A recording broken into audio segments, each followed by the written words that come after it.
And we are back once again. Welcome everyone, one and all, to episode 9 of D&E Siblings talking to each other because they can. We do that these days. You know what I mean? We do. We do that. We It's very nice much to do. have chats scheduled. It is. And, for, quote, greater posterity, Yes. which, not that we want posterity, but it forces us to stay on topic long enough to actually get all the thoughts out.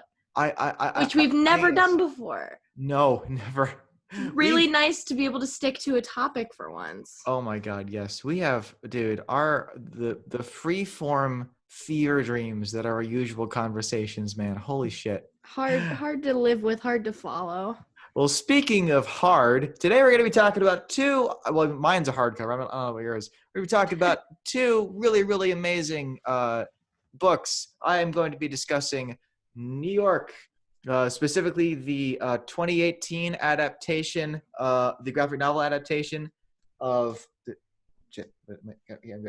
by Olivier Vatine of Stefan Wul's 1957 novel, also titled Niourk. And Emma will be discussing Kindred. Yay! Kindred, the graphic novel, adapted from the book by Octavia Butler.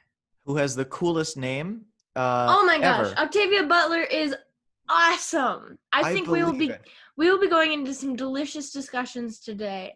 Ooh, the greater motif of my graphic novel is that, because I don't know anything about Niourk, but the greater motif of my graphic novel is that Black people need to be represented in science fiction. Black experiences and female Black experiences and female non-feminine, slightly masculine experiences need to be represented. Yes. Feminism and stuff, and just in sci-fi specifically, which definitely. So yeah. Yes, and mine is, I actually looked it up. Dude, the Wikipedia page there is no Wikipedia page for my graphic novel. That's so sad. There is one for the book it's based on. It is like maybe 500 words. It's so underground. This guy was writing in the 50s about what he saw as like what might be like the dangers and the dehumanization that comes from like the rise of technocracy, of like, you know, of like a highly industrialized, a highly basically like capitalism, but like also like hyper technology, like the dangers of automating and stripping away the humanity and the nature from too much, basically. Yeah. So yeah, Emma, why don't you get us started, because yours is the one that people have probably actually heard of. Yes. I actually just told our dad this plot line of this story the other day, because he was like, you know how our parents get like a couple of glasses of wine in, and then they kind of settle in back in their chairs, and how like dad starts to like fall asleep, and mom's just kind of like, stop talking to me, there's too many words. So dad was just kind of like sitting there, and I was like, can I just spew words in your direction? And he was like, spew away. I knew that he was kind of in his head going like, I don't know if I'm gonna be listening, but I'll do my best. So I won't be listening, but I'll be hearing. So you know, I've been able to go through the general rundown of the plot recently in my brain, so that's cool. Oh, also before I forget, small tangent about Wikipedia. When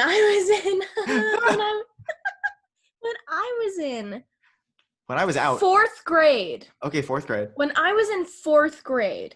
Okay. Which, you know, I'm a 1999 baby, so I do not know how to do the math. But when I was in fourth grade, Wikipedia was the unreliable source that all professors and teachers say it is today. The reason for this, and the reason I know, of course, but I had a project in my class where we all had to research a planet. Like our groups were split. We were split up into groups, and we had to research a planet. And my group got Neptune. It was my job to find out how Neptune came to be. you know, it's like how some planets, Okay. like, you know, like Saturn, All why right. does Saturn have the rings? Because moons exploded and careened with each other, and bam, there's dust rings, and the rings are made. Actually, not necessarily, but we'll get back. Okay, we'll talk about that later. It's just Saturn's actually kind of important to my book, so we'll well, okay. I mean, Saturn's rings are gonna fade over time, so that's yeah, fine. they are. But anyways, oh, are you saying that, like, you know, the moons got crushed in the orbital velocity and Okay, the magnetic actually, fields, no. and they kind of The exploded on their moons own? came second. So the way that the gas giants, the way it's believed the gas giants formed, because again, we don't know any of this for a fact, but Mm-hmm. the most likely way they formed was the way that average rocky worlds formed. Mm-hmm. All of the denser material in the cloud of gas that was the solar system before the sun was formed, all the denser material went to the middle, and that's what formed all of the planets, all the hard rocky planets. But all of the lighter things, the gases, the hydrogen and all that, that stayed around the edges. And there were harder, rockier worlds. There could have been rockier, hardier worlds at the outskirts of the solar system. But what they did was they ended up soaking up and entrapping all this gas in their field. And they also trapped a lot of rock and ice too. And so what the rings are in a lot of these worlds, and it's actually why there are so many moons, is because those are essentially what are called accretion disks. And what happens is stuff like through like the millennia and the millions of years, things will crash into each other. And slowly over time, that's how the moons over there get formed. So what you're saying is probably how some of them were formed, but that's if you actually if you zoom into Saturn's rings, you can actually see tiny little moons orbiting in those little there are gaps in the rings. Yeah. No, I know for sure that there are moons Yeah. in the rings, and the rings, like, as we know, you can see, like, they're split in various ways, like Those are the paths vinyl of grooves orbits. saying, like, hello, this is the space between the song, like, basically. And the coolest thing is that there's these two moons in this one orbit of the moons in Saturn's rings. Okay. And they're so closely gravitationally pulled towards each other that they're constantly switching orbit as they're going around Saturn. They're gay. They're gay moons. The gay they're moons. married. I They're love dancing them. around Saturn. That's so cute. Okay, and they're in the ring. Oh, my point here is that Wikipedia is a damn liar, because I couldn't find anything on how Neptune was made. I literally couldn't find at a fourth grade reading level at it, you know, that is. So I'm looking around. The only thing I can find is I go on. Also, I don't have the research skills at that time, so I go on Wikipedia. You're in fourth grade, of course. Fourth grade. I don't know what's going on. I go on Wikipedia, and the only thing under the entire Neptune page is somebody opened a water bottle in space and Neptune came out. And I've not forgotten that to this day. I might as well get that tattooed on me at one point. That was one of the most formative experiences of my childhood. Having to explain to my teacher why I couldn't do my project, because the only research that existed was on Wikipedia, and Wikipedia only said this shit post. That has got to be the oldest shit post, one of the oldest shit posts I've ever heard of. I think the only one older than that was that guy who submitted a urinal as an art exhibit at a museum. That was Dadaism. There was a point to that. Well, still, but he was like, guys, look, it's Maxwell Duchamp or something like that. I actually know about that piece. He wrote something. He wrote on it in, I think, German or whatever his initial language is. It was a urinal, so probably poop. He called it fountain. Like, this is what we pee in, but it's the same as what we drink from, but also what we use as a water feature. That reminded me of, have you ever seen a movie which is the greatest rap battle ever, where like the guy shows up and he's like, first, I'm not a rapper. Super hot fire. Super hot fire. Let's get one thing straight. I'm not a rapper. Where did you think of this? Why did this come into your brain? Well, because of just your description of his description of the piece, like it's a fountain, because the fountain is what we pee out of, but it's what we drink out. I'm not an artist. I'm not an artist. Second of all, paint. Actually focusing I mixed that. Yeah, focusing on the actual reason that we're out here today on this phone Reasons, call. I focus on that. I focus on shit. In this house, we have no trains of thought, no tracks to run on, and no schedules to adhere to. Anywho, so Kindred. Kindred, yes. Kindred is, well, first of all, I have to say that I hope in our future to have a phone like a Zoom conversation about book to movie adaptations and their faithfulness and some of the most disappointing ones. Hopefully that will be, in The Shining and such. But yes, definitely. Because oh my god, so many things to say. Kindred, the book, and Kindred, the graphic novel, are very, very. The graphic novel is very faithful to the book. It is beautifully done. The imagery very much continues the narration, and the dialogue is like the other half of everything. Because we had to read it for school in one of my classes, and the professor gave us the first chapter of Kindred, the book, in addition to we had to buy ourselves the graphic novel. And after reading the graphic novel, I went back and read the first chapter of the book, and I was like, wow, the illustrations very beautifully bring the page to life. There's not a piece of information that's adapted differently, and there's not a piece of information that's left out or forgotten from the book. It's all so well done. And the the illustrator, like the people who are adapting the graphic novel, they're not Octavia Butler, because she died in 2006 or something. Oh wow. But she reached a pretty beautiful age.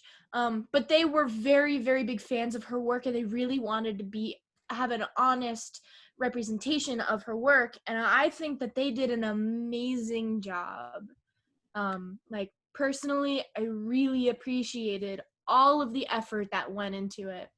I can believe that. Yeah. The graphic novel, I had to read it on my Kindle on my computer, and because it's a graphic novel, you can't change the size of the page. You can't zoom in or anything, so it was really hard to read the dialogue and anything, because it was mainly written in like a typewriter style font, which is kind of tiny, so it was really hard to read. But once I started reading, I could not stop. And I mean, that happens to me a lot of the times, even, like especially when it's like trauma stuff. Like I'm like, oh my god, this is so dramatic, I can't put it down, and blah blah blah. But definitely. Like, and I'm like, I need to take a break because my emotions and my my adrenal glands are just gonna get run through. However, I was like, I need to keep reading this, and I know it's for class, and I'm not trying to let it affect me that much, but wow, this is really good. Like, I can't stop reading this. So the plot of the book is this woman named Dana. She is black. She has short black hair, like a low fro, and she wears button-up shirts and pants. This is the 70s. Her husband is Kevin. He's a white man. He's got white hair, and he's super pretty. Well, he's white. I think he's got blonde hair, but he's super pretty in the book. He's got the chiseled jawline. I'm trying to think. Like, he gives you cheekbones you could climb with a pickaxe. He gives you the vibes of the book Haymitch from the Hunger Games, but he also gives you the physicality of like Earl from Tremors, if I could say, like the physical facial, like the sauntering, like the low-key cowboy aesthetic. So he's like a combination of Burt Ward and Woody Harrelson, essentially. Ed Ward, not Burt. He's saying Burt. Whatever. It's Edward. Edward. So Dana and Kevin are moving into this new apartment. It's the 70s. Everything is kind of rosy sepia tint in the 70s, which is very interesting, which I will touch on later.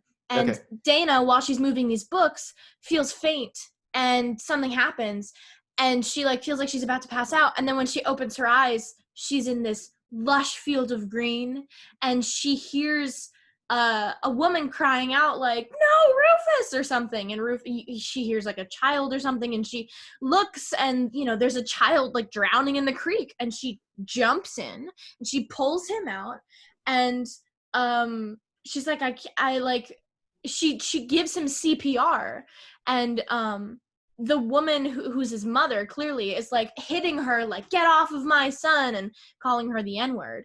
And she's wearing like this, Victorian, not Victorian, but you know what I mean, like Belle South type of dress from like, plantation wife dress. And Yeah. she revives Rufus. She brings the water out of his lungs and makes him sit up, and he's coughing, and then she looks up, and there's like the shotgun barrel is like in her face, and then she feels faint again, and then she's back in the apartment with Kevin, and Kevin's like, "Oh my God, Dana, what just happened? Where were you?" And she was like, "What?" She's soaking wet. She's back in her apartment, just having experienced this. And basically what the breakdown is, do you know that episode of Doctor Who where they're on that spaceship called the Marie Antoinette or whatever, or Madame de Pompadour? I have seen. It's with David Tennant. Oh, okay. I think I've literally only ever seen like the very first half or 2/3 of Eccleston's run. So That's I really really fair. I'm not. Eccleston is the best. Personally, Eccleston I is love Eccleston. underrated. We love Eccleston Eccleston. is amazing. Everybody's like, he's not handsome. I think he's very handsome. Okay, Y'all are just I love fake. the part when like there's this aliens that are invading in 1950, and they're in this room in Parliament, and he seals off all the windows, and he's like, I knew this was installed a while ago. No one can get in or out. And then River's like, But he well, says, how are we supposed to get out? And he was like, he's like, ah. I So clearly forgot how. I think I showed Carrie like the gift Tumblr. set of that. Yeah, the gift set so of that. Good. He was like, that's perfect. I'm like, that's the show. That's the whole show. That's the whole show. Well, anyway, so yeah, the plot of this episode with David Tennant, and I'm pretty sure that's when Martha is his companion. I'm pretty sure. What happens I will is pretend I know who that is. She's wonderful and she's the best. I honestly, I have opinions. I love her. She's like one of the only Black companions. So okay, I think I know who you're talking about. She's wonderful. She's incredible, and I love her as an actress, and she's good in everything she's ever done. So the point is, the plot of that episode, which relates directly to this, is that the Doctor is walking around this ship, and he sees like a fireplace or something. He comes out of the fireplace, and all of a sudden he's in like 14th or 16th century France, and he's in the childhood bedroom of Madame de Pompadour, the future Madame de Pompadour, and she says, "Who are you?" And he's like, "I'm the Doctor. Who are you? Where am I? Blah blah blah." And then he leaves somehow. He goes back out the fireplace, and then he opens a closet. It's only been a couple minutes for him. He opens the closet, and then he sees her, and she's like 5 years older. And every time he leaves the room with her and leaves the way that he came in, and 4 minutes later opens another cabinet or something and crawls through, it's been many, many years for her. So in the span of an hour, he watches her and these pieces of her life grow through the ages. And she spends her whole life waiting for him to come back. Waiting very, very long periods of time, hoping that he's going to come back someday before she dies. She doesn't know her future and she doesn't know his future, but she knows that the next time that he sees her, it will only have been a few minutes. And that's really frustrating. It's like a theme throughout that episode. And the reason that there's this connection is that these aliens used her body to make the ship, because the ship needed these parts. It's kind of like Snowpiercer. Making all these connections. The ship needed parts, and so they used her body or whatever. And so that's why it's connected to her history. It's because her brain is a part of the ship. But so back to Kindred, what happens is she spends the better part, like just like a month of her life going in and out of time through Rufus's life. And the reason for this is that as over time she finds out that she's not only disappearing in space, she's disappearing in time. She goes back to the time of her ancestors. Rufus is one of her like great grandfathers on her mother's side. And he was a slave owner, but he also took one of his slaves, as it was illegal to be married to Black people in those days, so he took her as a wife, but it was also, it's not consensual because of the power dynamic of a slaveholder and a slave. Yeah. But he had kids with her, and so those kids went on to become Dana's ancestors. And so she's popping in and out of her time and his time. She goes to him in his time when he is in danger. and she leaves and goes back to her time when she is in danger, like life-threatening danger. Like, she goes when he's drowning, and then she leaves when she sees the shotgun in her face. And Oh, then she goes back when he breaks his leg, and they go back to the house or something. She helps this young man, like, she tries to help set the break, or earlier than that, he sets fire to the drapes because he got mad at his dad or something. And then as soon as he sets fire to the drapes, he's like, oh God, what have I done? And she manages to put the fire out, and then she talks to him, and she figures out that it's like the 1700s or the 1600s, and she's like, what the fuck? Or it's the 1700s. She's like, how did this happen? What's happening? And over time, as she spends more time experiencing the relationship with Rufus and watching him grow and trying her best to make him not say the N-word and to actually have an appreciation for the Black people in his life and to not treat them like objects, and to hopefully make him one day decide of his own volition to free the slaves when he dies. Over time, Dana pops into reality, she pops out of reality, and because she's a Black woman who, whenever she goes into the 1700s, is wearing pants, and with modern language, she knows how to read and write. She's very well educated. So they're really suspicious tells of her, Rufus that she has a white husband, and word gets around. Like, she gets beat a lot because she does not know how to exist within those times. But it's also like, do I want to force myself to exist in these times, or do I want to stand up and let myself get beat because I don't want to change? I don't want to allow myself to become subjugated. Yeah. But also, definitely. what does it say of, like, what could it do? What if anything, like, what if I choose not to save Rufus one time? Will I die? Will I disappear like Back to the Future? There's these big philosophical moments where he asks her, when he's older, you need to tell Alice, who's his slave, who he wishes he could marry. And she's like, I don't want anything to do with you. He's like, to Dana, you need to tell Alice that she needs to come to me, like, tonight. She needs to come to me. Otherwise, I will kill her. Or, I'll make her life a living hell. I'll sell her children and blah, blah, blah. And so Dana's like, Alice, you have to go to him. And Alice is like, what type of house slave are you? And Dana's like, this is my great, great, great, great grandmother on my mom's side. And I'm older than her right now. And she wants to kill me. Like, what am I doing? Why am I feeding into this? But how can I not? There's these really deep and frustrating questions. And so, like, she doesn't like, want to cause too much of a Yeah. ripple throughout time. And she also doesn't want to stop existing because she finds it to be pretty pleasant.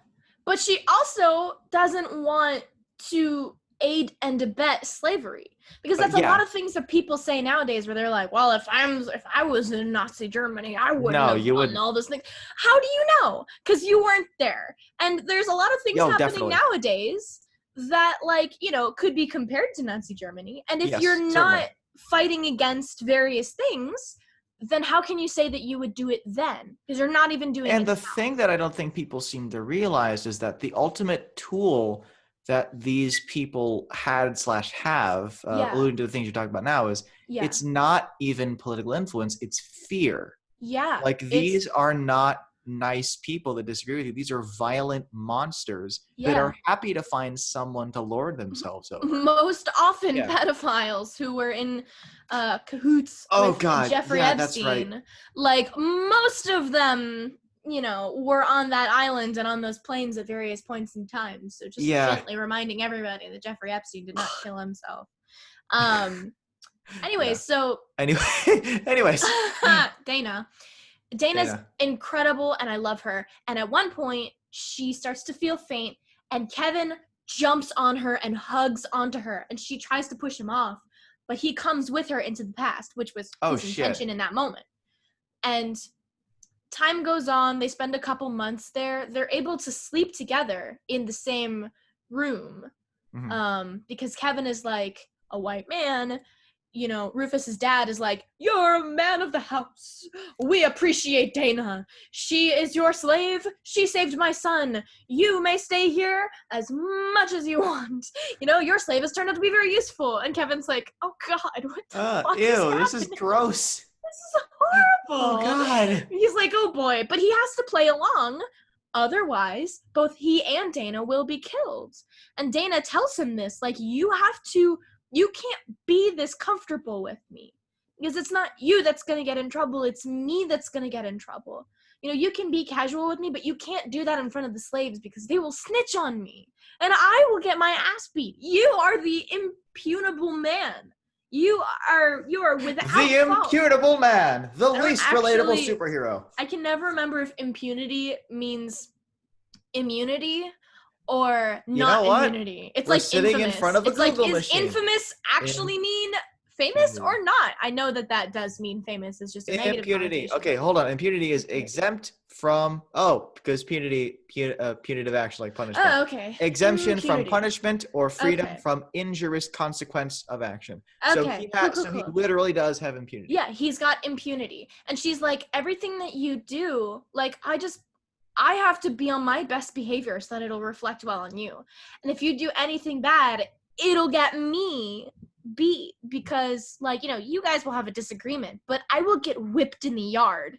And so at one point, she's decided to herself, like, I might not be able to stop a lot of this stuff, but I'm going to teach some of the kids the alphabet, and I'm going to teach them to read and to spell so that they can have a chance to do better in their life. Kind of grassroots things, less than, starting a rebellion, but like, the basics of, like, let me teach you how to read and write.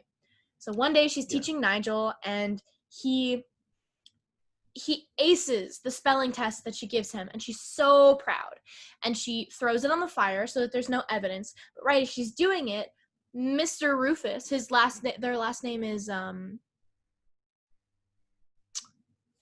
my God, is it Wayans? Something. Master Rufus. Of Batman.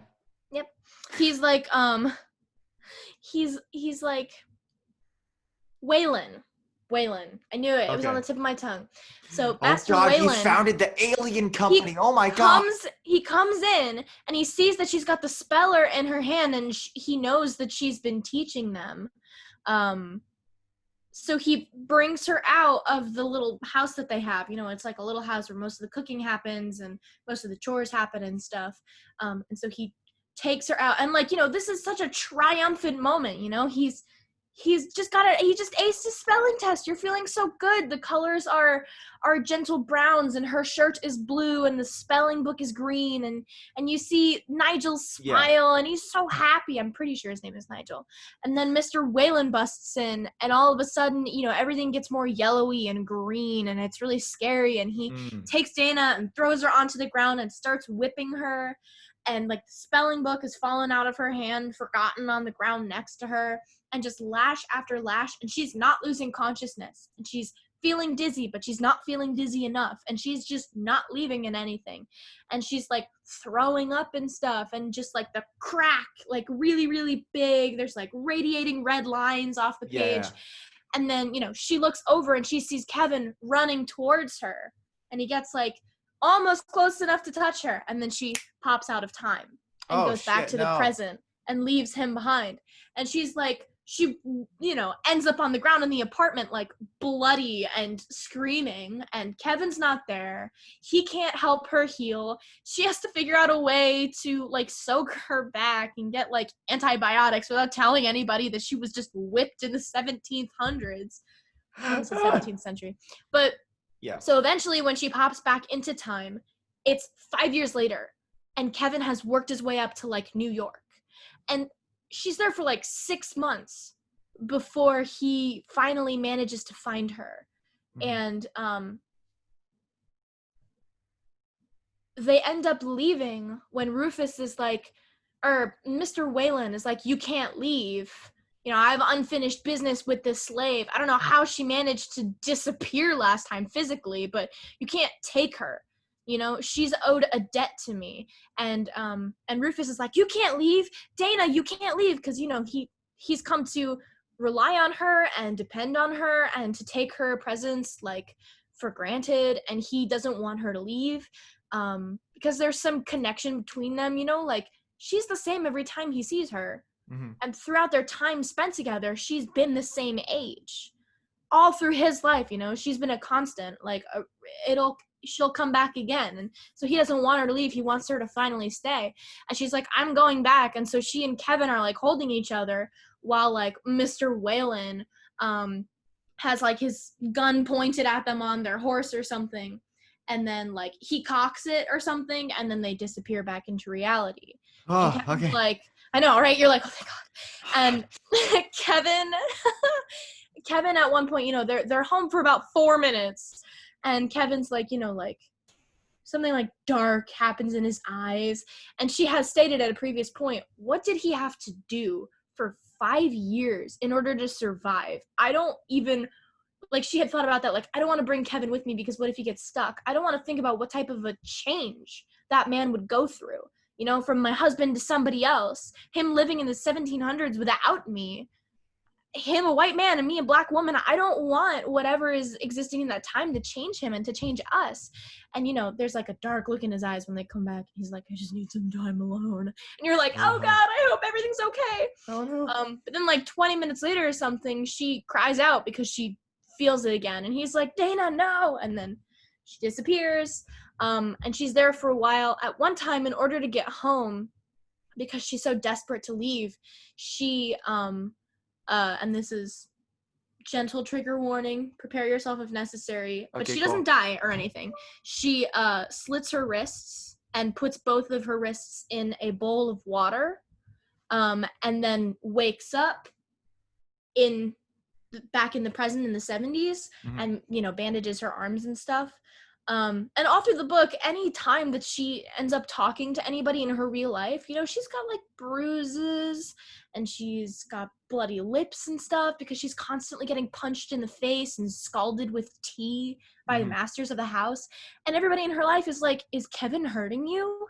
And she literally cannot say anything, you know, like the modern oppressions mixed with the previous oppressions, you know, like so essentially what Octavia is doing, and also what the artists are doing, is they're showing that it's not that different. Like exactly. In the broad strokes, there are lots of problems that Black women still face. Yeah. There are still legitimate reasons behind why a Black woman would have such injuries in this day and age, and that's unfortunately horrible. Yeah, definitely. And the I will spoil it. This is the spoiler coming up. We're gonna spoil something on this show. Oh no! A first for both of us. It's really insane. It's a really, really good way to end the book, I will have to say. I mean, I'll say this afterwards. Hold on. So, you know, she's at one point she goes back, and she goes back because Alice,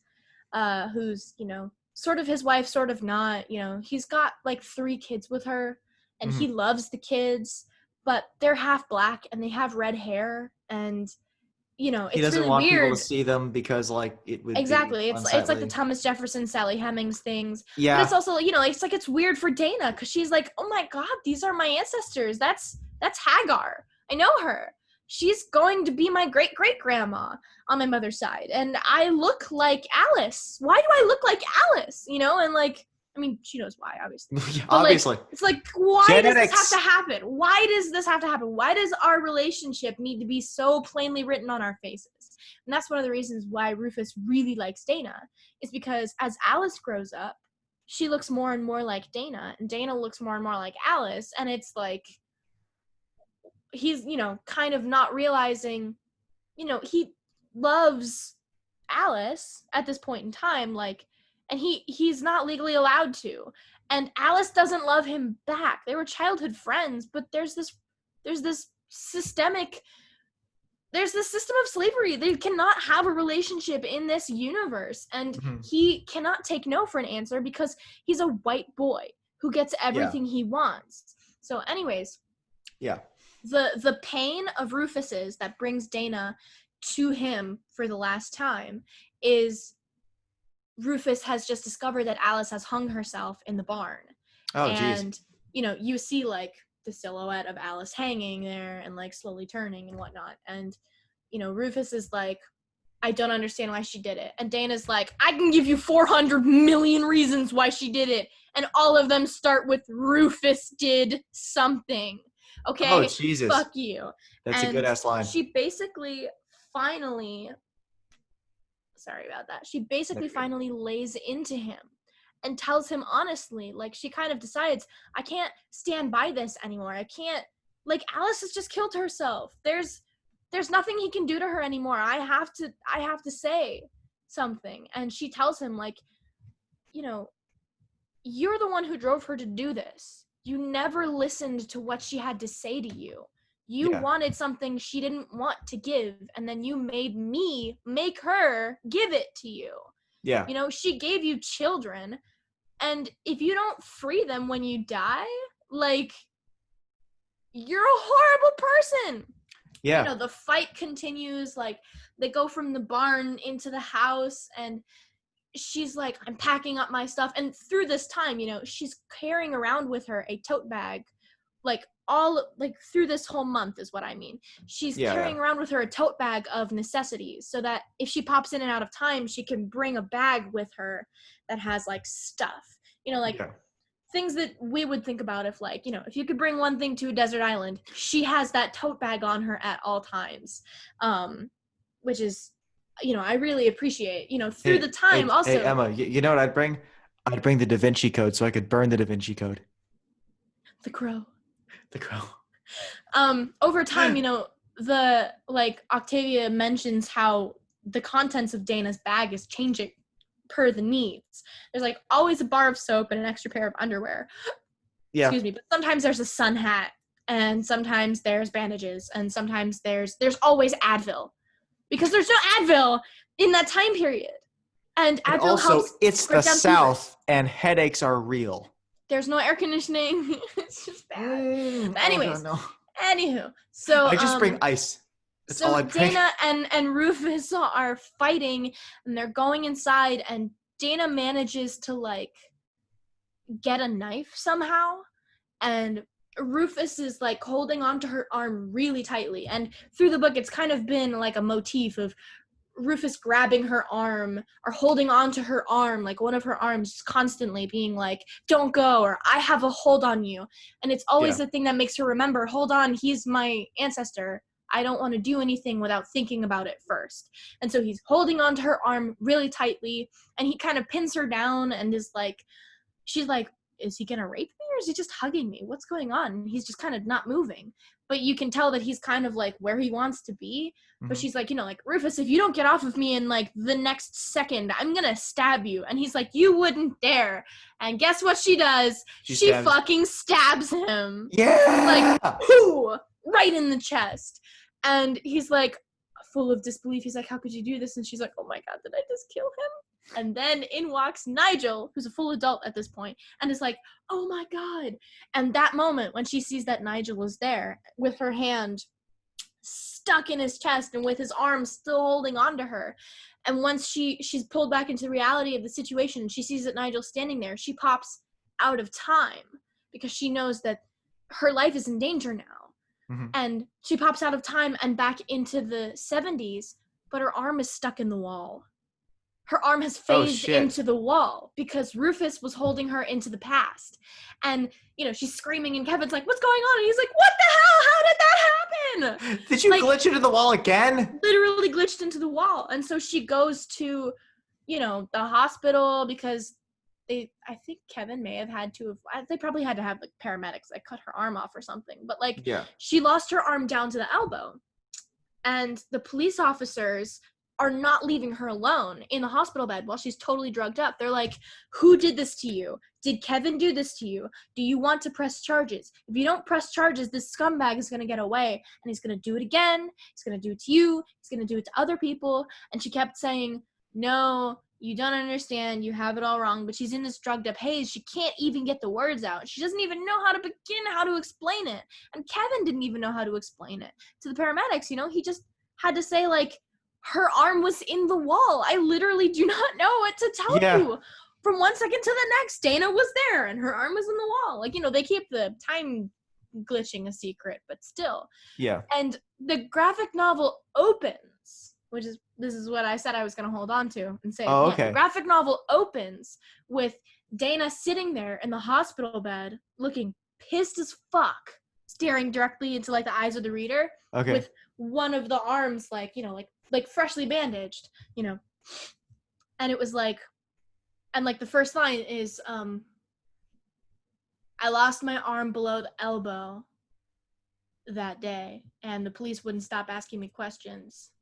But I was on so many drugs, I didn't know how to answer. I didn't know how to tell them the truth. And it's like, Ooh. What is this book gonna be? Oh, okay. And like, it's all black and white. That opening image is like black and white, like grayish purplyish and white, black and white. Yeah. It's like, she's just sitting there looking like fucking miserable with the weight of the world on her shoulders, and you're like, Yeah. oh my god, what is happening? So basically, first of all, art design, stellar, because the pages that are for the 1700s are in the most vivid colors, and the pages for the 70s are in very, very degraded colors, like very pale sepia tint colors. So like an old photograph from the 70s, essentially. But it's almost to imply, and it's to very strongly imply, actually, that they do not, like they, as in Kevin included, they don't feel at home in the time that they were actually born into. They feel more at home in the time of slavery. There's like, it's not that they are comfortable there. It's that they both, at various times when they saw the Whalen house, after not having seen it in a while, their brains went, oh, I'm finally home. And they were like, I'm not home. I'm in the 1700s. It's not home. What am I thinking? And so there's like this kind of philosophical tie to the original point in their cognizant understanding of home, right? Like they have this relationship with this space and time and these memories that they've had, and the lives that they've lived thus far have almost basically not even existed in comparison to the time that they've spent in the 1700s. Yeah. It's like so hard for them to understand how that could possibly exist, but they, at the very end, is like the epilogue, they go and visit the Whalen house wherever it is now, like bumfuck, like nowhere, and there's this like redneck with the America flag outside of his house saying like, you are not allowed to nose around on my property. I don't care if you're looking for the graves of slaves. I don't give a shit. You are not going on my property. My property. They're like, fuck, we wanted to come here for some reconciliation, some good old-fashioned closure. Now we can't get any. And also, that's Nigel cool. Set a fire in the Whalen house. When Dana disappeared, he set a fire in the Whalen house so as to destroy the evidence that Rufus had been stabbed. Yeah. And so it just seemed like the fire got out of control and there were no slaves in the house, and Mr. Rufus caught fire and died from smoke inhalation or something. Oh no, but what happened? All of the children that he had with Alice got sold off. Nobody was freed, I'm pretty sure. Yeah. And Dana was looking at this like, are you fucking kidding me? And she knows that she played a part in that because she killed him. Like she tried her best to convince him to free all of his children and free all of the slaves and let them live their days on that property. But she literally, like, she played the part in killing him, sealing their fate with that. But yeah, so that's Kindred. It's fucking insane, cool. Man. I will say too, I looked at the art style. It's very different from what I expected. It's very beautiful, sharp, kind of like a dry and chisel tip art style. Actually, hold up. There's the color is very dramatic when it's in the 1700s pages, not the 70s pages. So there's a manga, a really old manga that kind of reminds me of because these artists really inspired another graphic novelist who we will talk about named Frank Miller. It's called Samurai Executioner, and this is kind of what we're talking about. This very like jagged, rough, that's very super similar. harsh style, but with like a deep, intense color. Yeah, it looks very. The 70s though, I like for real. They almost look black and white. They're so sepia tint, and they're so nondescript. I'm looking at it now. It's very really cool. Visually dramatic between the periods of time, and you can feel that they're not even home in the time period in which they were born in. Now, there's one time when Kevin says, or just like the emotion when their home is so much lower than where they are. Exactly. Their senses are much more heightened when they're in the past, and which Kevin makes says sense. Something hilarious at one point. He said, "Well, I almost killed one person today instead of 3, so that's great," because he's talking about how when he when they get back, he has to adjust to life in a car instead of on a horse. And so he was like, yeah, I almost killed somebody in traffic today because I didn't look right when I was turning right, so I almost killed somebody, but it was 1 person compared to 3, so I think I'm doing better. And Dana was like, good for you, babe. And it's like that's couple shit, dude. Hilarious. Oh my god, that's so very funny. couple. But yes, so that's cool. Kindred. That's cool. I'm happy that really I finally know what that's actually about. Really good. I would highly recommend reading anything by Octavia Butler. I have to read more Octavia Butler. I've heard that she's amazing. Anyway, really good. Well, let's switch gears. Not to the past, but nice. Thank you. Wonderful. To the distant future. Future. We are talking about Niourk, which it is an adaptation of an obscure French sci-fi novel from the 1950s by, I believe, Olivier Vatine is a French comic book artist. Actually, aside from this book, which again, there is no Wikipedia page for, freaking no one has read this. He also illustrated at least the first arc of Heir to the Empire, which is the first of the Thrawn trilogy, which that was like Star Wars Episode 7, but like in the 90s as a comic book. It was good enough that Admiral Thrawn was extracted from that and is now in canon now. So like that's amazing. He played a role in that. He's a really cool artist. And one thing that I really enjoy about him is his art is more about form than about feature, I want to say. So like, let me show you a really cool feature? One. Well, so I mean, his Elaborate. art. Here we go. So this is like the second page, right? So this is like where this is That's the tree. Beautiful. It's the big tree where the main tribe lives. Mm-hmm. But as you can see, despite the fact that it is very beautiful, it isn't super finely detailed. Mm-hmm. If anything, he has. It feels sort of like if I forgot his name, but the guy who did Calvin and Hobbes. Oh yeah, I agree. It's It's more of a.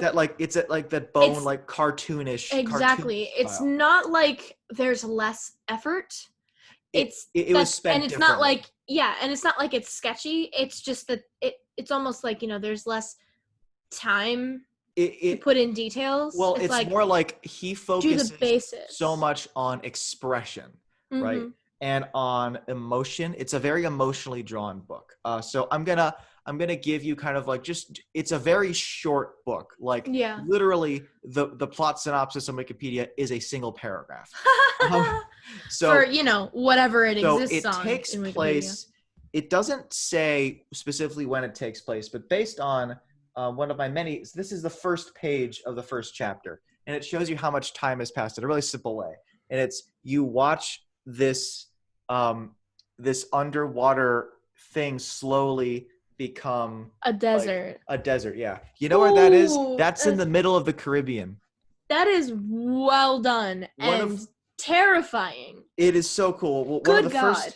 The first paragraph is he's talking about how he remembers the tribe made their home in the lowlands of the Cuban mountain range, north east of the heights of Ait, which is Haiti, which is now a mountain range because it's been so long since people last lived there. Oh my God. So we're talking like hundreds of thousands, if not millions of years. I don't think it's been millions of years personally, but he's kind of fuzzy on it. So something happened, and people live in this hunter-gatherer lifestyle, and their speech has gone back a little bit. Everything has sort of gone back.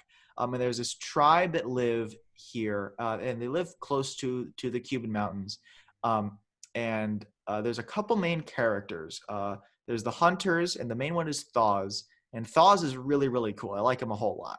And then there is the elder named He Who Knows. And He Who Knows is kind of a racist asshole. And I say that because there's this kid whose name is the Dark Child. In fact, this specific version of Niourk was called L'Enfant Noir in French. That's cool. Because the Dark Child. Yeah. And the chief doesn't like him, and the village just kind of goes along with it because, the chief can banish people that don't like him. Do you have a picture of the chief? I actually do. Love to see. Love to know what this man looks like. You would love to know this man. Get your man. He's being racist, and we don't like that. Take him away, boys. Okay, here's a good one. So this is him. Here's the chief. He Who He Knows. looks like a combination of Scar and Jafar. Jaskar, yes, he does. Jaskar. He looks like if Jafar, the evil skinny guy from the Middle East. Yes, we get it, Disney. You have a trope. We get it. Oh my God, they do. Oh my God. That timeline. So he decides that he's gonna go up again to the mountains and speak to the gods. He Who Knows. He Who Knows is gonna go up there, right? Yeah. So he goes, and so he leaves sometimes to go do stuff. And while he's gone, Dark Child decides he's gonna sneak in and he's gonna examine some of the artifacts of the old world. Hey. Well, he finds bicycle wheels and stuff. He finds these cool little artifacts here. Bicycle and he wheels? also finds bottles that smell kind of bitter and sour. So alcohol, Alcohol. And he's like, "Ha." Well, I love this recreation of WALL-E. Where does the spoon fork combination go? Seriously? Look at this Rubik's Cube. Seriously? Oh, light bulb. This book has more in common with WALL-E. Holy shit, I didn't realize. You're welcome. Just now. You're welcome. No, anyway, so what happens is, the Dark Child, he's drunk. So gets shit faced. I'm gonna dress up. I'm gonna throw on some gear that I found, and I'm gonna go up the mountains because fuck it, I can do that. Fuck it, I can. And he sees, and he finds the elder, and the elder is dead. He doesn't realize it until later. What? And the comment and the little narration box by it is I wouldn't realize until later that he only went up the mountains to replenish his stash of rum. And so it's the idea that this guy took advantage of the tribe's ignorance to keep himself fed and also keep himself drunk. Yeah. And so he wanders on into this ancient city of Santiago. But it's really cool because it's Cuba is this big wintry plateau now, and there are these massive Cuba ships. representation. Yeah. So he goes to the city of Santiago, and he winds up in this old mall, and there's this big holographic lady who's telling him about all the great deals you could find here and stuff. And he thinks she's a goddess, so he kneels to honor her. Superstars. Oh yeah. All you need. I'm telling you, it's WALL-E. Well, no. So what happens is he's wandering around the aisles, and he gets this shopping cart. He's filling his cart full of stuff, and he realizes at some point he's no way to bring the stuff back down. He's shopping wandering cart around. can't manage all terrain. This is bullshit. Yeah, he can't scale a sheer drop. It's bullshit. Well, he ends up finding what looks like a shotgun, but is actually like a laser rifle because, of course, it's the distant future. Oh, of course. And then he gets back to the elder, and by then there's vultures circling him, so he realizes, he actually is dead. So he performs the ritual of his tribe, where he breaks open his skull and he eats his brain, and then he takes a backbone from his spine and he adds it to the necklace of backbones that the elder carries, and those are the backbones of all the elders that came before him. Oh shit. Well, wait, like the whole spine? Yeah, the whole spine. Well, he brings a or like a vertebrae. a single vertebrae essentially. Okay, right? No, I'm just saying because the spine is really big, and if it's a whole necklace of every single spine, it's probably really fucking heavy.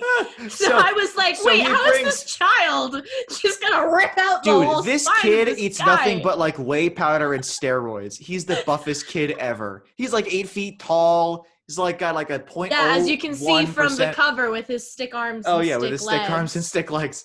So, so while they're gone, even Thaw's, lift, bro. So while they're gone, Thaw's has the idea, because Thaw's is actually, he's a really compassionate, good leader, and he realizes his people are going to get really freaked out and scared and sad and hungry if they stay here waiting for the elder to get back. So he goes, okay, we are going to go and we're going to find some food, because like they say that like there isn't a lot of game left because they've just been hunting over and over. Yeah. And so they're wandering around, and that's where we get to the octopods. So at the very beginning of the story, in the prologue, I love an octopus. These are cooler than octopuses, believe it or not. I know, I'm really excited. Okay, so I'll show you my favorite image of the octopods at some point. So there are these guys dumping nuclear waste into the ocean. Fun. They get the order. Sounds like today. And they go, you know what? It's okay. We can dump them here because our friends will take them to the drop site. And so then the cans settle down, and then you see more cans at the bottom. You see these tentacles wrap around them and pull them off screen. And then you get that really cool page that I showed you of time passing in the ocean. Oh yeah. Shrinking. That makes sense. That's fucked up. Well, what happens is they run into an octopod, and so they end up killing it. Tell me that they're land creatures. Yes, they're amphibious sort of, because they can live underwater, but they can also walk on land. Awesome, and they're I really hate it. big. So what happens is they kill it and they eat it, and then they're happy. They're like, Thaws, you gave us meat, yay! So they kill it, they eat the tentacles, they have a really good time. Turns out they're all radioactive. Oh, I was just gonna say. Yeah, they're radioactive. They have to be radioactive now. They have to glow in the dark. And so, well, they realize that because their bellies start glowing with all this radioactivity. And so you're like, oh shit, they're gonna die. But Thaws doesn't know what's going on, but he decides he's gonna use this as a way to like rally them and make them feel better. And so he's like, no, look at the fire. The gods have given us fire and strength. And sure enough, they're actually stronger and faster now, so they can jump and stuff. Thaws is the man. Thaws is the man. Well, while this is happening, so the first part of the story, the first like 2 or 3 chapters are like, the Dark Child is trying to catch up with his tribe, and the tribe is trying to get food and survive. What happens is, eventually, another octopod happens upon its fallen brethren and is really angry. And so they're like, okay, so the other octopods are probably going to fight us, so we need to fortify the beach. And we need to get ready to fight. We need to get ready to fight the octopods. And so then they do, but then they realize you gotta lose. Dude. Well, because it turns one thing that's really cool is they don't call it the ocean, they call it the Great Salt Lake, because that's all that's left of the Atlantic. Yeah. The Great Salt Lake, right? And so then they realize that all the really big ones lived deep in the Great Salt Lake, and so they rise up out of the ocean. I have a terrible joke to make now. Oh shit. You said God. It's what? You ready for it? All right. Okay. Just lay it on me. Well, you said it's the Great Salt Lake, but if it dries up anymore, it could be the Great Salt Lick. Our world is crumbling into pieces, and we're all gonna die. Hooray! Yeah. So I'll show you the lead up to it. Please, I want to know. I want my eyes to be freaking out. So they see them arriving. Those are the tops of their heads, and that little. So this is the kind of shit that you look at the whole time you're reading this book. Oh, right? For sure. No, that really feels like that moment in The Princess Bride when this is them approaching, and that little guy in the front is Thaws, and so he's like, all right, it's just zooming in, and he's like, get them underwater, get everybody underground, have them turn away. I want them to see this, and then you get to my favorite image in the entire book. I'm so scared. Boom. Oh my god! I know. You know how good this image is? It's the one they use in the interior of like the cover image on the inside. It's the cover image on the inside. You know how much time that must have taken to draw and get it perfectly right? And look at there's all these really gentle little lines on the rocks and stuff.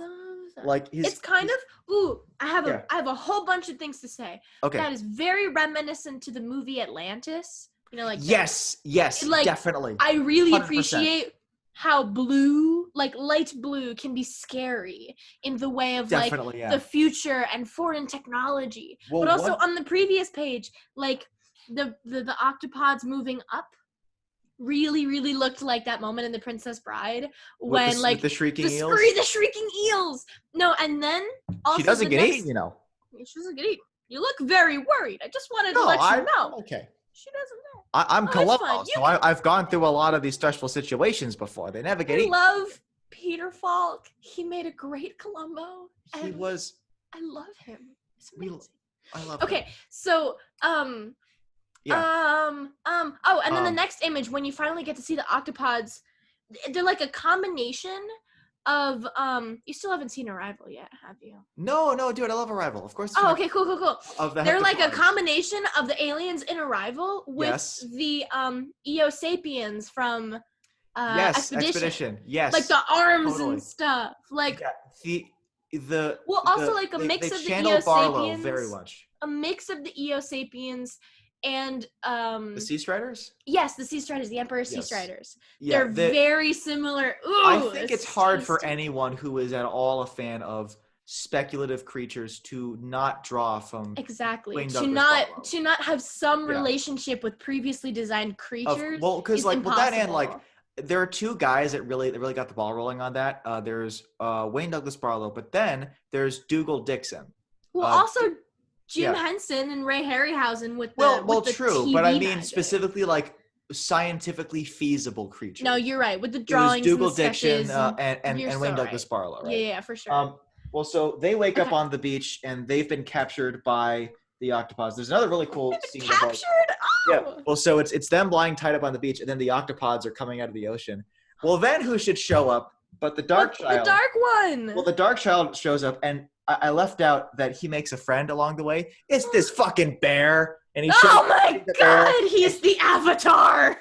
He wastes like all the octopods, but then, and this is the part that really. Wait, how? How does he waste? Because he has a goddamn laser rifle. Oh, he's shooting them with the laser rifle, and he's like. And Foz is like, dude, the laser gun. Holy shit, you saved us. Thank you so much, man. And he goes, I have to, okay, now, well, so then here's the trick. Okay.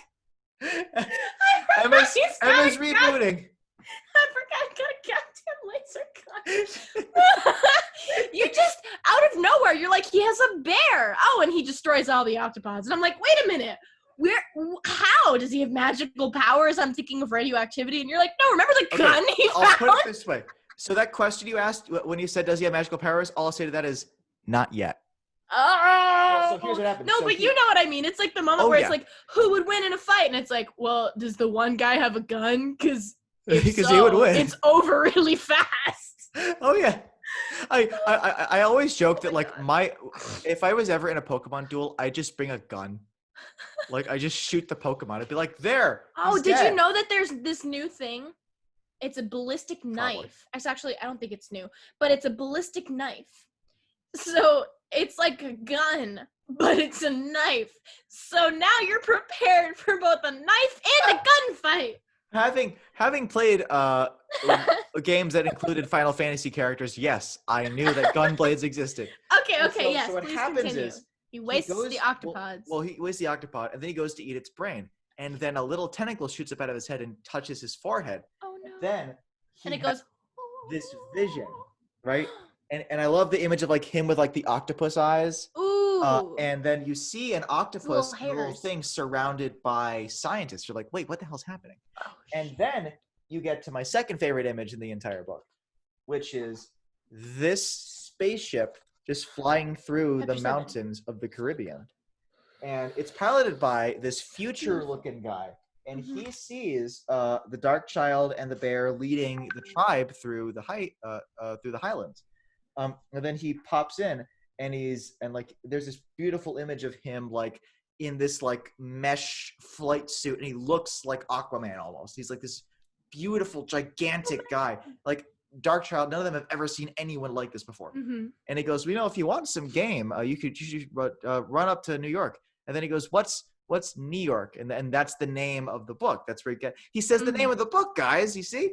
And so then he gets there. Oh, we have book title. There's a lot that goes on, and like, and the more immediate thing that happens is, oh, sorry, what's up? Oh no, it was. I'm sorry, my bad. Please. Your little breakdown disconnected you from the computer. Oh, no. No, so what happens is he's having all these dreams where he's seeing crazy stuff, but unfortunately the tribe is finally succumbing to radiation sickness, and he wakes up and it's just him, the bear, Thaws, and like a few other people, and so it gets to a point where like it's just him and Thaws and the other person, and then I think I think at some point he actually ends up like taking like bits of vertebra from everybody. And so then like at some point like Thaws does die, but like he says all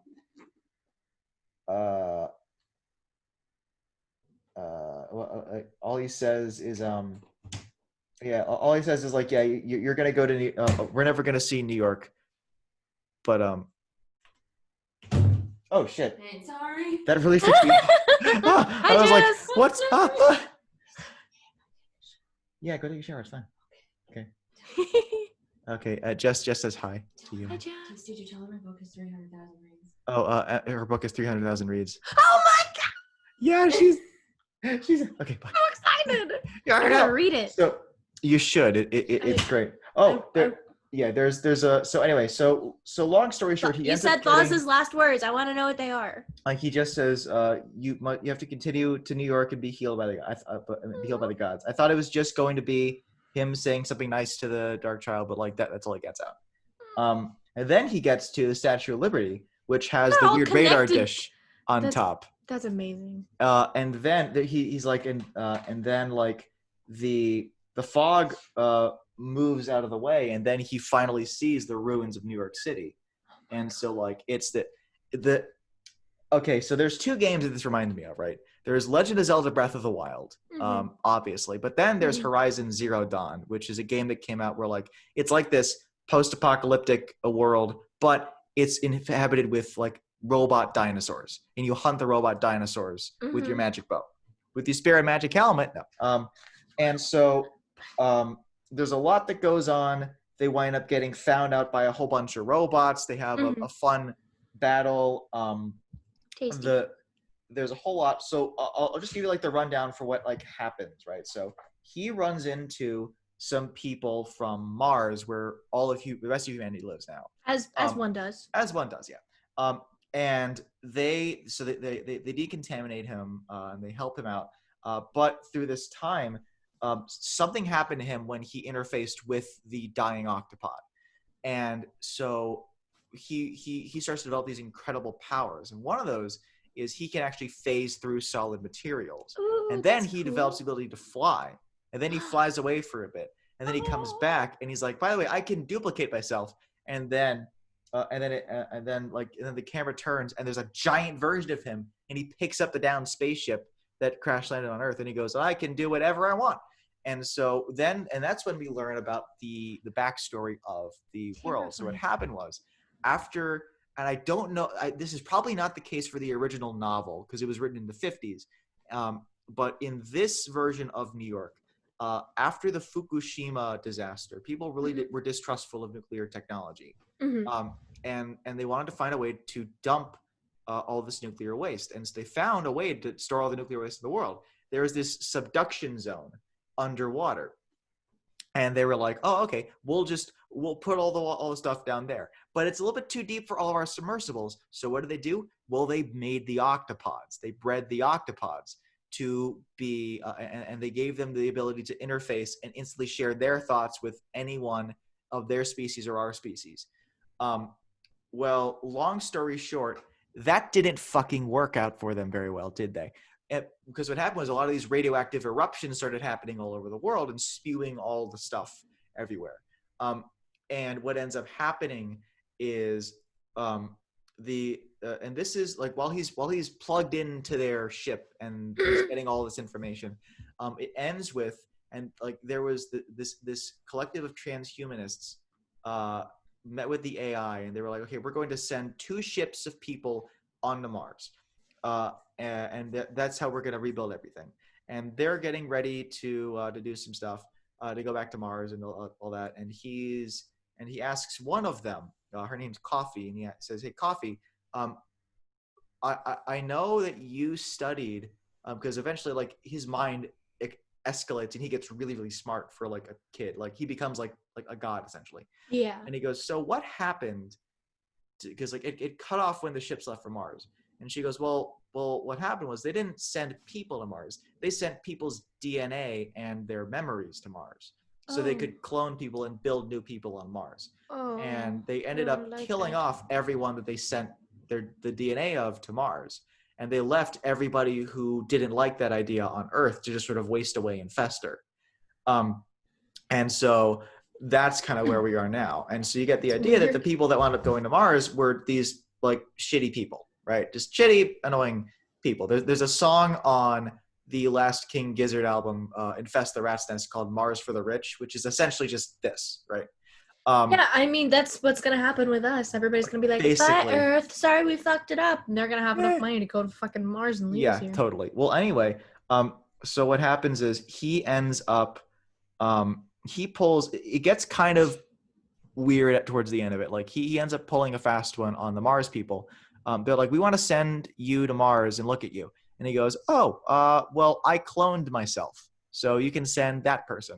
And so then they're like, and it cuts to them hunting. He actually winds up being able to actually resurrect his tribe too, because he was following the ritual. He kept keeping their backbones, vertebrae, so he has their DNA, and he reconstructs their memories as best as he can. Yeah, base formative DNA too, like the what's it called, the cells that are stem cells. You mean? Yeah. Yeah. Aren't those in your spine and stuff? Yeah, and your bone marrow and whatnot. I think I don't know for a fact, but I feel like stem cells they're in specific parts of your body. But anyways, yes, continue. Well, anyway, so they're hunting with his tribe, and the tribe is like, we don't remember her. Is she from here? Because like this Coffee is one of the three Mars people. Yeah, Coffee, Tomoe, and Dr. Gen 4, because he's a Generation 4 Doctor clone, right?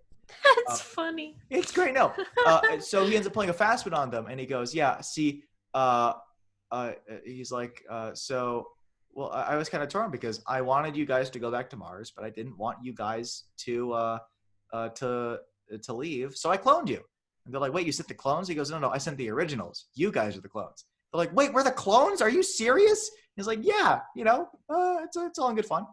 And so then, and so then they're like, wait a second. So if the clones are here, so they're gonna find us. He goes, that's the thing. So I sent them to Mars during a time when I knew that when they reached Mars, Earth would be behind the sun and we couldn't see them. They're like, wait, but that's crazy. Well, what'd you do? And he goes, well, you see, what I did was I sent us really far away. And this is where us talking about Saturn comes in. Because and it's really vague in the comic. He doesn't actually say what happens. But according to Wikipedia, in the novel, what he does is he actually moves Earth with his mind from its original orbit to the orbit of Saturn. And I like that. Doesn't it get really cold? Well, I like that he changes how the rings look, because it's been like hundreds of thousands of years. So the rings are a lot different. Yeah. And then the epilogue is just him, like, he's an old man, he's passed away, and they're going to burn him in a funeral pyre. But you actually get to see the society that he builds on Earth now, because people made up with the octopods, and this is how everybody's living now. Like, you see, like, there's octopods all over the place. It's like Atlantis. Beautiful. It's really cool. And then the last shot of the book is one of his descendants burns him, and that's the end of the book. And so that is Niourk. Beautiful. That's beautiful. One thing that I love about it is it is a very straightforward. It's both very sweeping and grand, but also incredibly human and personal. Yeah, I can really feel that from it. You can tell, because unlike other sci-fi books, especially sci-fi books of the time, books like especially like Isaac Asimov's work, like I, Robot and all that stuff, which are, I guess, about the dangers of technology, but also about the potentials of technology. But they're also they're really, really heavy. They are They're very kind of heavy. really hard to decipher. They're very dense. And I they're believe quite it's dense. because a lot of those works were written by scientists or at least science educators. Yeah, like scientists who, like, it's how, like, in The Martian, he is legitimately writing the chemical compositions of the oxygen and the gases that are in Mark's tanks. Like, And he's not just saying, and I made something that worked. He's breaking down the science of it. So, like, there are parts where you're reading this and you're like, but it's subtle enough that you have to Where's really the plot? well, but I mean, but like there's parts of this where like you really have to think, okay, what is he saying? Like what is Stefan Wul more than Olivier Vatine? What is he saying with this book? And what do you think he's really saying is like these hardened, efficient bureaucratic structures fail ultimately. They don't help anybody. They don't save anybody because no one is transported to Mars. Ships are sent to Mars. AI is sent to Mars. Machines are sent to Mars, right? We ultimately end up failing to save people with our big structures. And what ultimately ends up saving us is one boy's curiosity and his ingenuity, and also some magical science bullshit, which is impossible. But humanity, like his connection with his tribe and his friends and with the Martian people, like that's what really ends up saving. With the octopods. And with the octopods, yeah, totally. Like it's sort of like because we had such callous disregard for like the underclasses and like the less fortunate people, and even with ourselves, like the transhumanists didn't really care about their human bodies. They just wanted to live on forever as part of whatever it was, right? That led to such harshness. And I really think that like what he ends up coming across, like it's a very deeply emotionally resonant book, because he spends so much time just like drawing emotion, right? Like when characters are freaked out, they look freaked out. They look happy. They look confused. They look excited. They look like sketchy, or they look clever. You know, he does that thing that cartoonists do. I figured you were going to come back to this. What you had said before with Calvin and Hobbes, like it's simple but very dramatic. Yes. But not too dramatic, like not like really ham and extra in each frame. It's very honest. I've always loved like subtle acting. You know, like I love like if a character looks worried really convincingly, that to me is worth a million screaming tirades. You know what I mean? Agreed. And there are so many moments where like this image alone tells a story. Oh, for sure. You feel so much in the movement. I picked this book up because of this image. In the movement. Like, and with like the okay, but also like there's so much with the iconography of the Statue of Liberty. Yeah. With the future in terms of plot lines and sci-fi plot lines, like Planet of the Apes, like that's easily the most famous invocation of it. Connections, and they're all gently referenced whenever those similarities are something that I like too is that like it's subtle enough with the messaging that you really like. The point isn't technology is bad. It's more so that technology is ultimately less efficient than people are. Like there's a really gripping, really cool chase scene where like he is running away from the robots, and he can get through all these obstacles easily, but the robots are like they're speeding up too fast, and they're flying off of like cliffs that used to be subway tunnels. And there's one really cool part where like he's running up like a skyscraper leading us to the skyscraper, which, by the way, if you're ever writing a post-apocalyptic story set in a city and you don't have skyscrapers leaning against each other, what the fuck are you doing? Like, come on. Let's make a domino effect here, bitches. It's just really cool. Like saying like the idea that like this is the concrete jungle, except now it's actually the jungle. Oh, I love it. Well, and like with like glass panes and stuff smashed through. Yes. Well, no. So he's running up the side of this thing, and the robot is running. Then it runs over a window that's a bit too fragile, and it just falls through the whole thing and smashes into the ground. Amazing. And Coffee ends up finding it later when she's exploring the city, and she's like, "Wait, why is this here? It shouldn't be up here." That's crazy. Like, what? It shouldn't it's over there, like with all this other stuff. And like with the few times he runs into the goddesses, like the holograms, like they're programmed to respond certain ways. Mhm. But ultimately, those are inefficient, broken ways. Of There's a really course. funny part where like he runs into another mall in New York City, and he sits down, and there's this hologram that goes, "What? So what do you want? You want some reconstituted fish?" And so he's like, the dark child would love fish. Yes, please. And so he ends up, and so the fish it's reconstituted fish, tastes like ass. He's like, this tastes terrible. I'm not going to eat this. So he gets up, and she goes, if you don't pay your dues, you're going to have to speak to security. So then a robot shows up. And before he can even get the first sentence out, he whips out his laser rifle, just blasted into oblivion. And then he's like, well, and then what ends up happening is the ground kind of crumbles. And he wakes up in a comic book shop. And that's when he finds this comic, which is it's got a dark child on the front of it with Statue of Liberty, and the kid's name is Alpha, and he ends up taking that as his name when he eventually, when his mind finally reaches like the height of his consciousness. Oh my At the end of god. the story. I had a feeling. I was like, he's gonna find a comic, and it's gonna be this comic. And it's gonna be like the Land O'Lakes butter tin thing. Like it's gonna be. Oh God! Don't make me it's gonna think about be that. That's like mirrors mirroring each other, just going into. no. Like it's gonna be crazy. Yeah, there are so many, like this is when he eventually he gets captured by robots at first in the bear, and they're not going to hurt him. They just want to decontaminate him because he's dying of radiation poisoning. Yeah. And this is the image of that chapter, right? It's them Ooh, going down. very Star Warsy. Very Star Wars, yeah. A little bit Forbidden Planet too, because there's that part of Forbidden Planet where they're in like the Krell structures built beneath the surface. Yeah. And yeah, there's that's actually where and I need to tell you a little bit about. Oh, sorry, go ahead. No, this can wait until after you finish your thought. And this kind of gets into what I'm talking about. So there are three main parts of the world that there are three main divisions between different kinds of comic books, right? There are American comic books, which are about this size. They're like a 10-inch by like 6 or 7-inch piece of paper. They're about like, so they're rectangular like this. They're is like size. They're like 10 pages long, 20 pages because it's double-sided. Well, yes.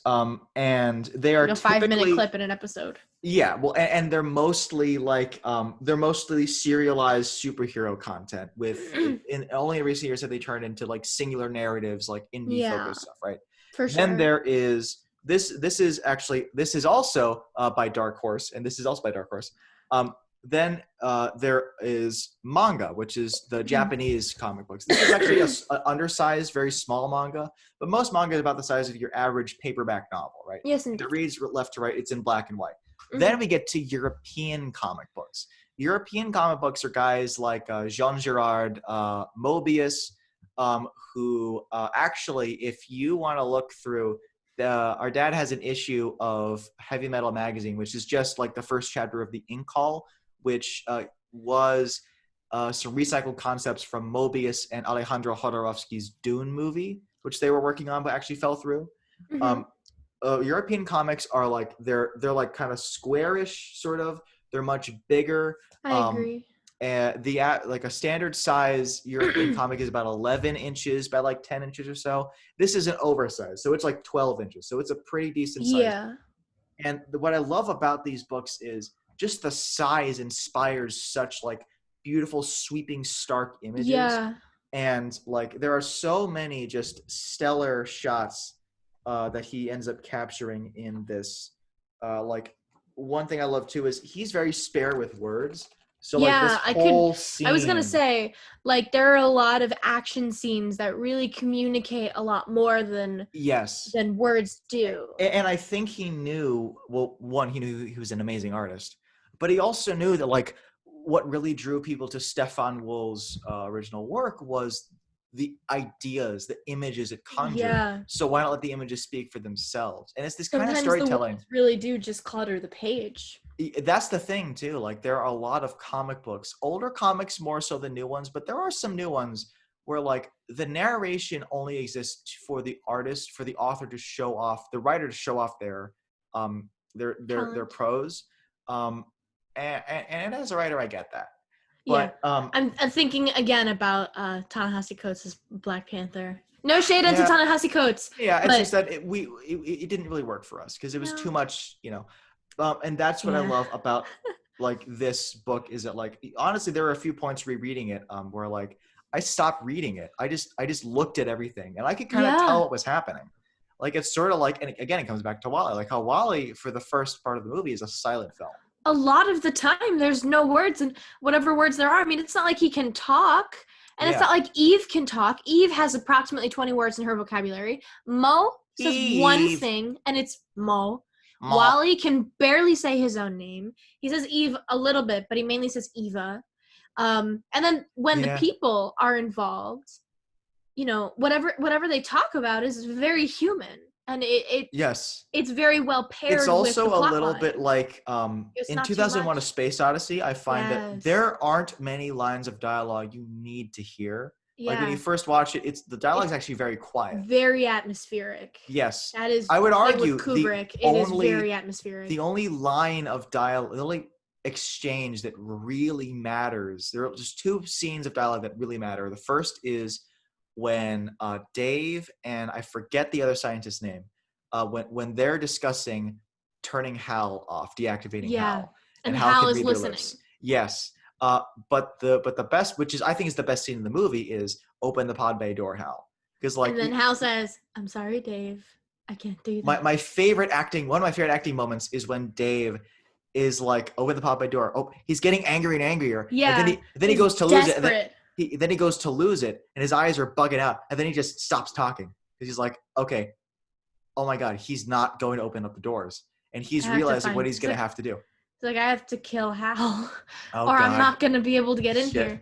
We And could, it's we very- should have it's- literally just done this in the first place. What the hell were we thinking, trusting Hal? It's very, very well done in the way that, you know how Hal has like an eye, like in Wally. Otto, Wait, Hal has an eye? you know, like the Oh, yeah, I know. I'm the kidding. big light Yeah, I know, eye Otto. thing. But like Otto in Wally, the ship's, autopilot. And it's kind of the same plot, he's like, Otto, let me steer the ship. Open literally the door. Open the pod door, the door for the pod where I can put the plant in, Hal. Oh, yes, the door for the pod to put the plant in. The plant's pod. Love But yeah. So I'd say, if you want, Yeah. I want more people to read this primarily Yeah. because no one has ever heard of it.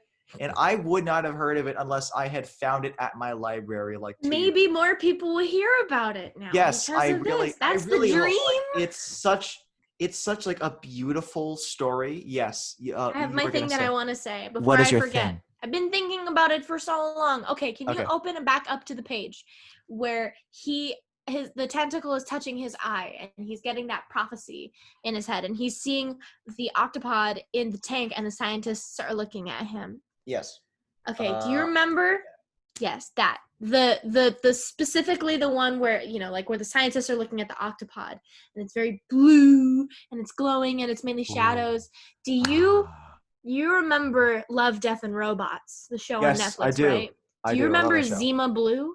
Yes, I love that one. That was my favorite one. That one is truly, I think, the best out of all of them. It is. I'm really getting Zima Blue vibes from this because not only is that main character. This could honestly be a Love, Death, and Robots episode. Like if they made a Love, Death, and Robots movie, this would be it. It's very similar.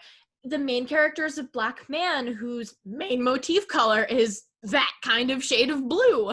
There's a lot of like water involved, and he's kind of got a higher consciousness now, and he's being merged with machinery. But in his case, he's being merged with the octopods.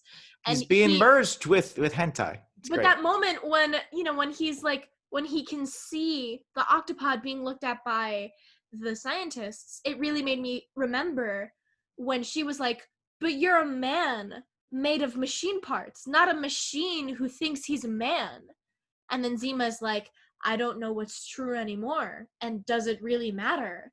Because all I know is this reality. I just want to go back to the time when I was a simple, I only had one simple task, and it was to clean the pool."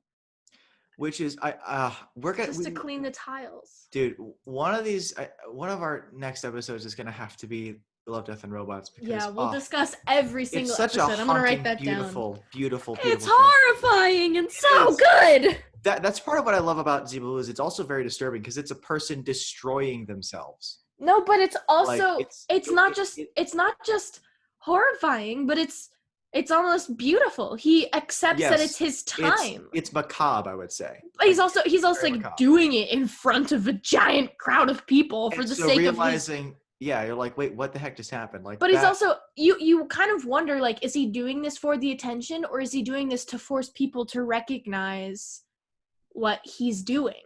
To recognize that sometimes you need to detach yourself literally from the higher parts of your brain. Sometimes you just gotta scrub. That's all you gotta do is just sometimes scrub. You just gotta go clean and go. So yeah. Anyway, so that was my my gushing. That was beautiful, gross. Guys. I might just see if I can find that to buy. Because actually, goddamn. Here's the great thing about Dark Horse specifically. So really big prestige volumes of comics are really expensive unless you go with indie books. Those are actually you can find for pretty cheap. Indie books. We love indie books. Yeah, I'm a big fan of secondhand book purchasing because A, it's real cheap, and B, they always come in that cute little green package. So this, you can find this on Amazon right now for about $20. Like this big, beautiful volume for like $20. And I cannot recommend it enough. Like I read it when I initially was going to read it. I brought it home from the library, opened it up to check out what the art is. And I didn't put it down until I was done. Of course, I would have done too. I would have looked at it and been like, "Fuck! I gotta start right now! Oh my god, give me that first page!" It's like, good god. I will say that's my only real criticism of the book is I wish it was a little bit less brisk. Like if you added maybe like 50 pages or so, maybe 20 or 30. Just to help draw out the journey and really accentuate the loss of the tribe in the beginning. Because once there are more people, there's more dialogue, it actually slows down quite a bit and you can really kind of digest what's happening. It does play more like a short story than a novel in a lot of ways. But no, it truly is, I think, one of the best graphic novels. That's beautiful. Period. I feel like you unfortunately cannot read Stefan Wul's original novel unless you speak French. True. Which sucks. I wouldn't. which does suck. But you know what? This Olivier Vatine does a really good job at modernizing it and bringing it to us. Yes. Again, Emma. Yes, I just remembered I had another observation that I'm getting some Ray Bradbury vibes also from the This is during the 1950s. The Martian yes, the Martian people. There. Oh yeah. But also the concept of it's a gun, but it's the future, but it's also the past. There are some short stories that Ray Bradbury has written where it's like it's like from the point of view of like a society that has I guess like as you had said it, like scaled back, had become simpler. Yes. Even though there had previously been a more advanced. Which, by the way, is one of my favorite things in sci-fi too. I really like that. It's like whatever. Yeah. Sometimes getting more advanced is the worst thing possible. You don't have to play the game. The game is actually really difficult. Look up. Well, Google some images and Google the lore for this open world RPG called Kenshi. It came out a couple years ago. It's built in the style of like really old computer RPGs like Fallout and like Crusader. It takes place on this alien world like hundreds of thousands of years after the technological society just fell into oblivion. Don't know what happened. You don't know why. It's this beautiful, terrifying world where everything will kill you in like 2 hits. But it is very much like that. So yeah. Well, anyway, I think that has been episode 9. I was just going to say, we have been talking for a while. And a very long time. This was such a good, lovely episode. I loved it. I loved it too. We need to stick to doing things we truly love. Yeah. Even if it's just Andrew Vosloo as Imhotep in The Mummy. We should do all the episodes high from now on. You can do that if you want. I don't care. All right. Next episode. I don't know what we're gonna do for the next episode. We're gonna chat But- about it after we finish Yes. pressing the record button. Yay. Okay. Thank you, everyone. This has been please episode like 9 of D&E. siblings talking Siblings to who each talk other because they're siblings. And remember, the bear is your friend. He is a good boy, and we love him. All the right. young white man that you stumbled upon in the river, he's not your friend, and you should have killed him No, sooner. You should have killed him sooner. All right. Maybe. It turns out that the real racial justice was the friends we made along the way. Friends we made was inside of us all Oh, along. look. Turns out the real octopods were the friends we made along the way. I love a good octopus. I Give love him a good friend. octopus. I love him too. Bye, everybody. everybody. All the 3